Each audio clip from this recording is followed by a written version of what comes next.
नमो नमः। संस्कृत पाठशाला में आप सभी का स्वागत है। आज की क्लास में हम करेंगे लट लकार। क्या आपको लट लकार मुश्किल लगता है और याद नहीं होता, या फिर जब आप लट लकार लिखते हो तो लिखते समय गलतियां कर देते हो? तो अगर आज की क्लास में आपने ध्यान से सुना और समझा तो आपको लट लकार याद भी हो जाएगा और लिखते समय आप कोई गलती भी नहीं करोगे। ठीक है, तो चलिए शुरू करते हैं। सबसे पहले बात करते हैं कि लट लकार है क्या। लट लकार किसे कहते हैं? लट लकार है वर्तमान काल। जैसे इंग्लिश में प्रेजेंट टेंस होता है, हिंदी में वर्तमान काल होता है, ऐसे ही संस्कृत में क्या होता है? लट लकार। अब इस टेबल को ध्यान से देखिए। यहाँ पर आपको 3 वचन दिए हैं, एक वचनम, द्विवचनम और बहुवचनम। साथ में पुरुष कितने हैं? प्रथम पुरुष, मध्यम पुरुष और उत्तम पुरुष। इसका अर्थ हुआ कि जब भी आप लट लकार लिखते हैं तो लट लकार को तीनों वचनों और तीनों पुरुषों में लिखा जाता है। सबसे पहले इस तालिका में हम लिखेंगे लट लकार के प्रत्यय। प्रत्यय क्या होते हैं? जो धातु के पीछे जुड़ते हैं। आप मेरे साथ साथ इसे बोलेंगे।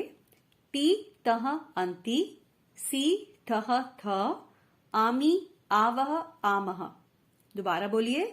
टी तह अंति, सी ठह थ, आमी आवह आमह।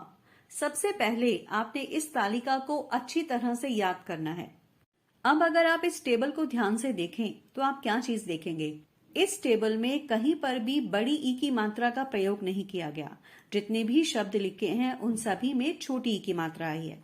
ठीक है, क्या कहीं पर हलंत लगा है?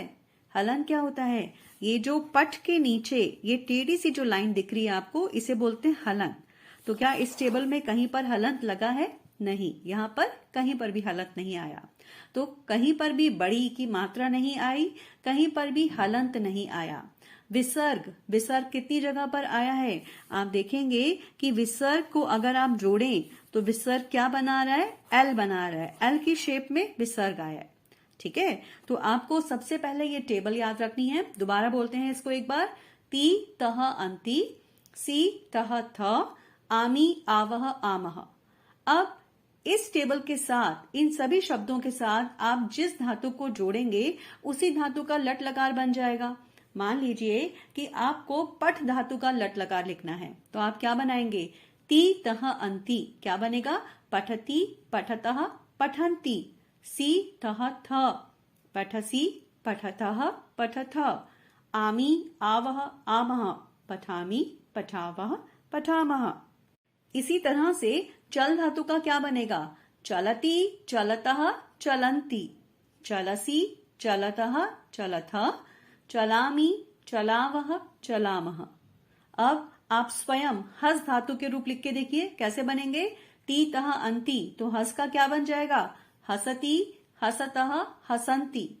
सी ठह थ, हससी, हसतः, हसथ। आमी आवह आमः, हसामी, हसावह, हसामह। आपको पता है जब आप लट लकार याद करके उसे लिखते हैं तो आप कौन कौन सी गलतियां करते हैं? या तो आप कहीं पर बड़ी की मात्रा लगा देते हैं, ठीक है, या आप विसर्ग लगाना भूल जाते हैं, या सबसे बड़ी गलती आप क्या करते हैं कि जब आप देखते हैं कि धातु में हलंत लगा है तो आप लट लकार में भी हलंत लगा देते हैं। तो आपको इन 3 चीजों का खास ध्यान रखना है। कौन कौन सी 3 चीजें मैं फिर से आपको बता रही हूं। सबसे पहले कहीं पर भी बड़ी की मात्रा नहीं आएगी। नंबर 2, हलंत कहीं पर भी नहीं आएगा। और तीसरी चीज, विसर्ग कहाँ आएगी? जो मैंने आपको बताया एल शेप में, यहां पर विसर्ग आएगी और कहीं पर भी विसर्ग नहीं आएगी।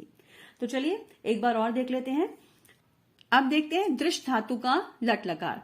दृश्य का क्या बन जाता है? पश्य। दृश्य एक परिवर्तनशील धातु है और दृश्य का बनता है पश्य। तो पश्य का कैसे लिखेंगे हम लट लकार? ती तह अंति, पश्यति, पश्यतः, पश्यन्ति। सी ठह थ, पश्यसि, पश्यतः, पश्यथ।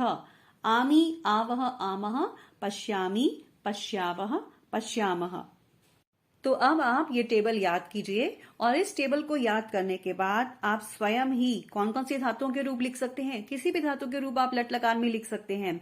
नम धातु, लिक धातु, खाद धातु, वध धातु। ठीक है, तो आशा है आपको लट लकार समझ में आ गया होगा। हम मिलेंगे अगली क्लास में।